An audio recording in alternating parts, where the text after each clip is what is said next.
रिया बहुत होनहार लड़की थी। उसे पढ़ना बहुत पसंद था। उसके पापा रिया से बहुत प्यार करते थे।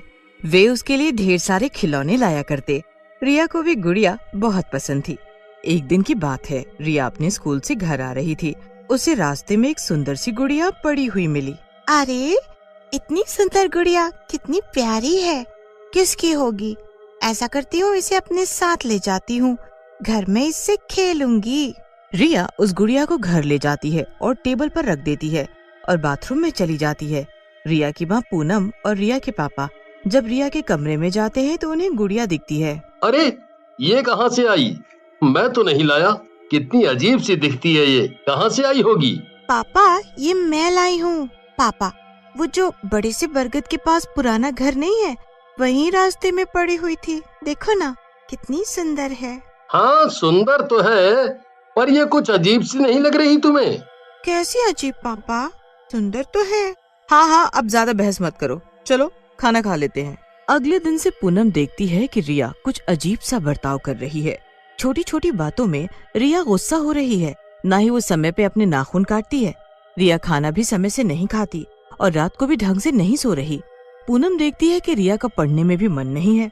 वो दिन भर उस गुड़िया से खेलती रहती है। ये सब देखकर पूनम को बहुत चिंता होने लगी। ये सब क्या हो रहा है?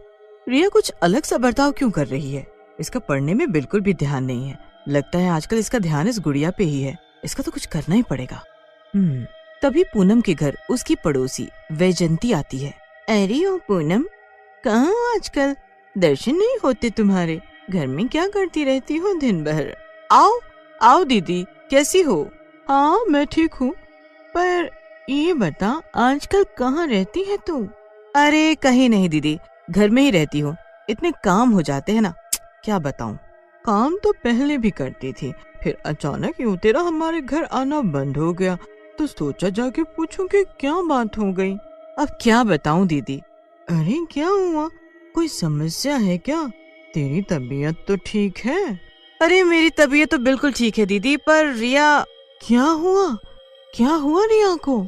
दीदी, इस रिया का आजकल पढ़ाई में बिल्कुल भी मन नहीं लगता। पढ़ाई पे ध्यान ही नहीं देती है। अजीब सा बर्ताव कर रही है। न समय से खाना खाती है, न पढ़ाई करती है। मेरी बातों का तो उस पे कोई असर ही नहीं होता। ऐसा क्यों कर रही होगी? क्या जानू दीदी, बस दिन भर इस गुड़िया से खेलती रहती है और अब तो रातों को भी कुछ बड़बड़ाती रहती है। गुड़िया? कैसी गुड़िया? हाँ, कुछ दिनों पहले रिया को रास्ते में मिली थी, तभी से उसका व्यवहार कुछ बदला बदला सा लग रहा है, जब से वो ये गुड़िया लाई है। पूनम, मुझे तो इस गुड़िया पे ही शक हो रहा है। ओ न हो, ये गुड़िया में ही कुछ गड़बड़ है। तुम ऐसा करो, मैं एक तांत्रिक को जानती हूँ, शायद वो तुम्हारी कुछ मदद कर सके।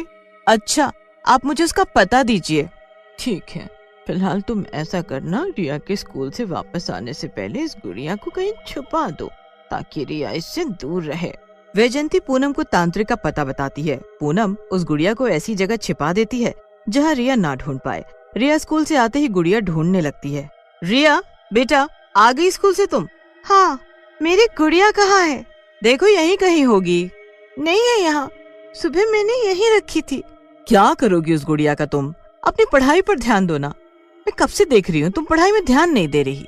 ऐसा नहीं चलेगा। चलो पढ़ाई करो। मैंने आपसे पूछा कि मेरी गुड़िया कहाँ है। पूनम रिया का गुस्सा देखकर डर जाती है और रिया को कमरे में बंद करके वैजंती के साथ तांत्रिक के घर चली जाती है।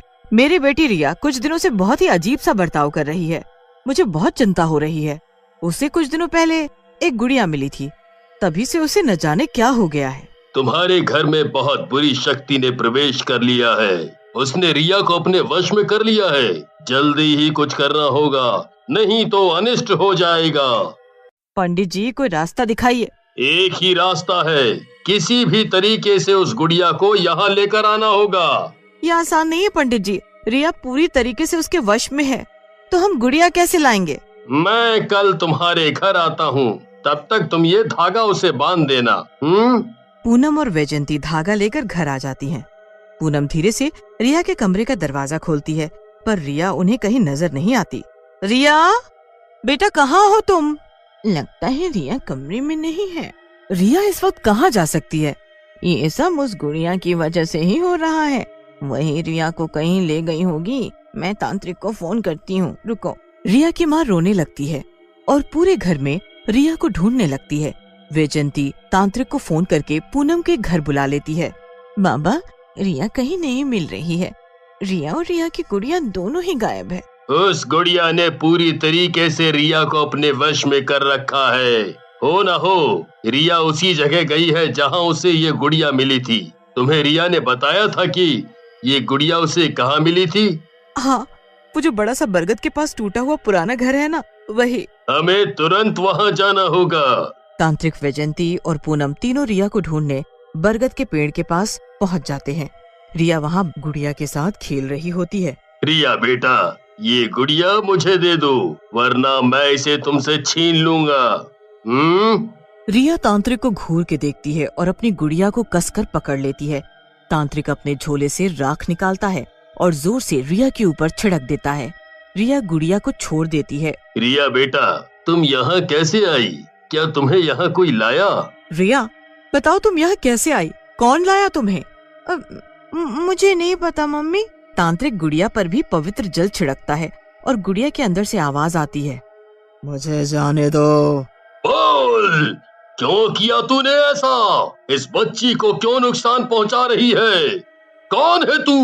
बता वरना अभी तुझे भस्म कर दूंगा।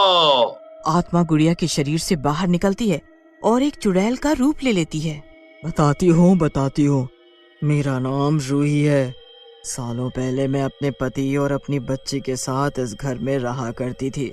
मेरा पति रोज शराब पी कर आता और रोज मुझे मारता। शराब के लिए उसने मेरे गहने भी बेच दिए। जब उसके पैसे खत्म हो गए तो उसने मेरी बच्ची को मुझसे बिना बताए बेच दिया और मेरी हत्या कर दी। मुझे कुछ भी नहीं पता था कि मेरी बच्ची कहाँ है। मेरी बच्ची को ये गुड़िया बहुत पसंद थी, इसीलिए मेरी आत्मा इसी गुड़िया के अंदर रह गई। तो तू रिया को क्यों नुकसान पहुंचा रही है? क्योंकि मेरी बच्ची को खरीदने वाली कोई और नहीं, ये पूनम है। रिया मेरी बच्ची है और मैं उसे अपने साथ ले जाने आई हूँ। ऐसा मत करो, रिया मेरी बच्ची है, मैं उसके बिना कैसे रह सकती हूँ? तुम इसे कहाँ ले जाओगी? तुम तो मर चुकी हो। जैसे इतने सालों में इसके बिना तड़पी हूँ, वैसे तुझे भी तड़पना पड़ेगा। रिया मेरी बच्ची है। बस, बहुत हुआ। माना तुम्हारे साथ गलत हुआ है, पर अब तुम अपनी जिंदा बच्ची को अपने साथ ले जाकर क्या करोगी? तांत्रिक चुड़ैल के ऊपर राख छिड़क देता है और चुड़ैल गायब हो जाती है। पूनम और वैजयंती रिया को लेकर घर चले जाते हैं। घर पहुंचकर पूनम देखती है कि गुड़िया मेज पर रखी होती है। पूनम और वैजयंती गुड़िया को देखकर हैरान हो जाते हैं। घबराओ नहीं पूनम, इस गुड़िया को यहीं पर रहने दो। तांत्रिक ने चुड़ैल को भस्म कर दिया है, अब कुछ नहीं होगा। हाँ दीदी, अब घबराने की कोई बात नहीं, अब हमारे बच्चे सुरक्षित हैं। अगले दिन पूनम जब रिया को खाने के लिए बुलाती है, पर रिया आवाज नहीं देती। वो कमरे में जाती है तो देखती है कि रिया और गुड़िया फिर से गायब हैं।